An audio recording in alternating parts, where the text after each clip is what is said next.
Well, thank you for joining me in Jigsaw Shed. Now, this was a bit of a fun one where the other half of this apple became that. Now, the wood was still very green. It was only cut down recently by a friend and given to me. But I decided I'm going to turn it green, and it was already showing signs of cracking.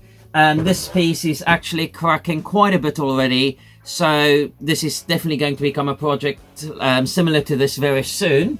So do keep a lookout for that.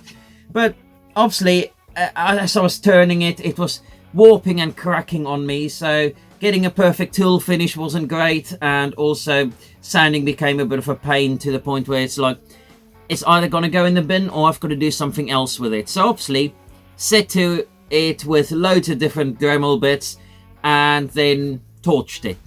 So as you saw from the video, as I was burning it, it was drying out. The wood so thin that it just started burning, so it had merged some of those random doodles in there.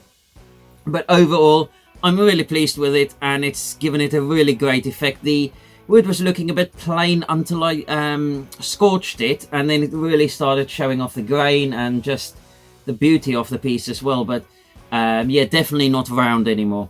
But anyway, I hope you enjoyed that. If you did, please give the video a thumbs up, leave me a comment down below, and remember to subscribe to my channel if you've not done so yet. And also, this weekend coming up is Maker Central. I will be there, so if you are, look out for me and say hi if you want. But anyway, thank you for watching, take care, and I'll see you next time.